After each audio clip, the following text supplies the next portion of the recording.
9 ఏళ్లుగా ఒక్క అవినీతి మరక లేకుండా దేశంలో పాలన కొనసాగిస్తున్నామన్నారు కేంద్ర మంత్రి రాష్ట్ర బీజేపీ చీఫ్ కిషన్ రెడ్డి. మోదీ మళ్లా ప్రధాని కావడం ఖాయమన్నారు. అన్ని వర్గాల ప్రజలు మోదీకి అండగా ఉన్నారని చెప్పారు. ఆమ్ ఆద్మీ పార్టీకి చెందిన పలువురు కార్యకర్తలు కిషన్ రెడ్డి ఆధ్వర్యంలో బీజేపీలో చేరారు. సుస్థిర ప్రభుత్వంతోనే దేశం ముందుకెళ్తుందన్నారు కిషన్ రెడ్డి. గత కాంగ్రెస్ ప్రభుత్వంలో ప్రతిదీ అవినీతేనని ఆరోపించారు.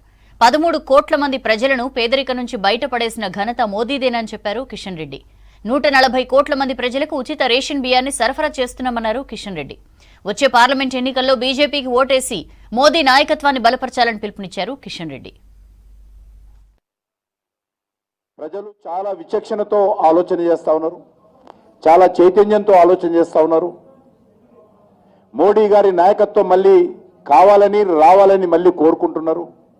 అది సంక్షేమ కార్యక్రమాలు కావచ్చు, ఒక రికార్డు స్థాయిలో దేశంలో జరిగినటువంటి అభివృద్ధి కార్యక్రమాలు కానీ, మౌలిక వసతుల కల్పన కానీ, మొదటిసారిగా భారతదేశము చంద్రమండలంలో అడుగు పెట్టడంలో కానీ, ఉగ్రవాదాన్ని అరికట్టడంలో కానీ, ప్రపంచంలో భారతదేశానికి ఒక గౌరవం తీసుకురావడంలో కానీ, అద్భుతమైనటువంటి జాతీయ రహదారుల నిర్మాణం కానీ, ఏ రంగంలో తీసుకున్నా, ఏ కోణంలో తీసుకున్నా ఒక నీతివంతమైనటువంటి ప్రభుత్వము, ఒక అవినీతి లేనటువంటి ప్రభుత్వము ఈరోజు మనం చూస్తా ఉన్నాం. ఈరోజు ప్రజలు కోరుకుంటున్నారు స్టేబుల్ గవర్నమెంట్, ఒక స్థిరమైనటువంటి ప్రభుత్వం కోరుకుంటున్నారు. ఈరోజు ఈ యొక్క చిన్న చిన్న పార్టీలు, అవినీతి పార్టీలు, కుటుంబ పార్టీలు, ప్రాంతీయ పార్టీలన్నీ కలిసి ఏదో కాంగ్రెస్ నేతృత్వంలో ఫ్రంట్ పెట్టి ఈరోజు నరేంద్ర మోడీ గారిని ఓడించాలనేటువంటి పగటి కలలు కంటా ఉన్నారు.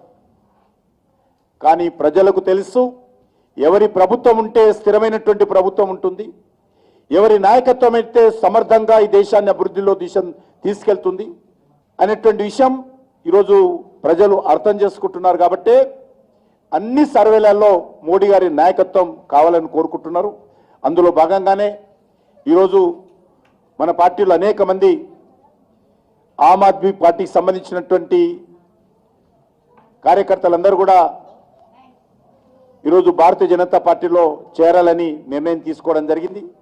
కాబట్టి ఆ దిశలోనే ఈరోజు ఆమ్ ఆద్మీ పార్టీ నుంచి భారతీయ జనతా పార్టీలో చేరుతున్నటువంటి పెద్దలందరికీ నేను మనస్ఫూర్తిగా స్వాగతం పలుకుతా ఉన్నాను.